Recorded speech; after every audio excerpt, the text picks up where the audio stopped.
Selamat siang, salam sejahtera bagi kita semua. Kami dari kelompok 2 sedang berada di Jalan Patriasari, melihat secara langsung dan mengobservasi menelaah mengenai turap ini yang berada di areal belakang via Universitas Lancang Kuning. Awalnya, turap ini dibangun dengan harapan yang kuat untuk menahan lereng yang curam. Tapi kita bisa lihat bahwasannya lereng turap ini mengalami dinding yang miring dan roboh, dan di belakangnya memiliki timbunan tanah yang sangat banyak. Bahkan bisa kita lihat bahwasannya di atas sana memiliki tanda-tanda longsor yang berkelanjutan. Lokasi ini bukan jalan sembarangan ya. Setiap hari dijalani oleh mahasiswa Lancang Kuning, masyarakat sekitar, serta warga yang sekitar ini, dan jalan umum. Nah, jikalau tidak ditangani secara cepat tentang turap ini, bakalan banyak dampaknya terhadap orang yang sekitar. Mari kita lihat mengapa ini bisa terjadi. Baik, setelah kami teliti, penyebab utama terjadinya turap tersebut karena yang pertama yaitu karena tekstur tanah yang gambur dan lembut, tidak dapat menyerap air, sehingga ketika hujan deras turun tanahnya menjadi lembek dan daya rekapnya menjadi hilang. Penyebab yang kedua dapat terlihat jelas itu menjadi musuh terbesar pada turap ini, yaitu air. Dapat kita lihat karena air tanahnya menjadi tidak gambur dan lembek, daya rekatnya menjadi hilang. Penyebab yang ketiga adalah dapat kita lihat bahwa fondasinya tidak ditanam dalam sampai tanah keras, sehingga fondasi tidak dapat menahan tanah tersebut, dan juga lapisan tanahnya ditimbun tidak bagus, tidak ditembun secara lapis berlapis, sehingga ketika fondasinya tidak cukup kuat, tanahnya menjadi merembes dan longsor, menyebabkan turap tersebut. Kalau kita hubungkan dengan peraturan yaitu AMDAL dan UPL, kejadian ini menunjukkan adanya langkah-langkah penting yang terlewat. Dalam aturan sebelumnya, aturan bangunan apapun yang mengubah lereng dan aliran air wajib dicek dahulu secara mendalam kondisi tanah, curah hujan dan kondisi lingkungan sekitarnya. Di sini terlihat seolah-olah dibangun hanya pakai ukuran biasa, bukan disesuaikan dengan sifat tanah dan kebutuhan lokasi. Padahal tujuannya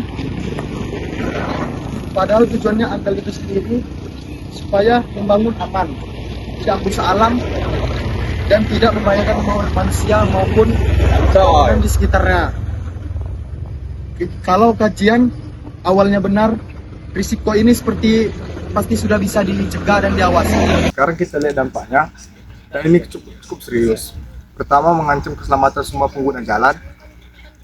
Setiap hari lewat mahasiswa Unila, pekerja, warga sekolah, dan kendaraan bermotor ataupun kendaraan bermobil. Sebenarnya sudah lereng ini dan goyah, bisa roboh apa saja tanpa peringatan. Di jalan bahkan bisa mencakai orang yang sedang lewat. Di belakang dari turap ini, itu sendiri sudah terlihat longsor boleh terjadi. Kalau terus dibiarkan, setiap turun hujan akan makin baik melorot, makin memperberat kanan, dan lama-kelamaan bisa menyebabkan longsor besar yang lebih parah.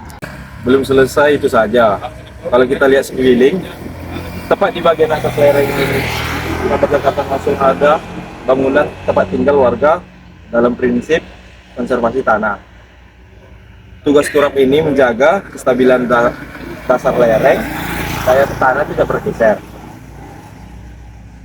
Kalau dasarnya sudah goyang dan terus bergeser, lama-lamaan kestabilan itu akan merambat naik. Ini artinya bisa mengganggu fondasi bangunan warga di atasnya, membuat lingkungan jadi tidak nyaman untuk ditinggali. Belum lagi lingkungan jadi rusak, saluran air bisa tersumbat, dan biaya perbaikan nanti bakal berkali-kali lipat lebih mahal. Kesimpulan dan saran dari sebuah pengamatan kami, kesimpulannya ialah perusahaan ini merupakan bahan tekstur yang jelek, kurangnya perhitungan yang matang, serta salahnya kurangnya pengawasan standar lingkungan. Oleh karena itu kami berharap ini agar segera ditindaklanjuti dengan pembuangan sistem airnya yang terstruktur, tanah yang teralokasi, dan pemantauan yang rutin, serta diwajibkannya UKL dan UPL. Semoga dengan berjalannya ini kembali aman dan dipakai oleh lingkungan di sini, baik warga, mahasiswa, serta pengguna jalan yang berjalan di sekitar ini. Dan oleh karena itu menjadi contoh penyebab pembangunan yang benar-benar berwawasan lingkungan dan berkelanjutan. Sekian laporan serta kesimpulannya. Laban Aryawan.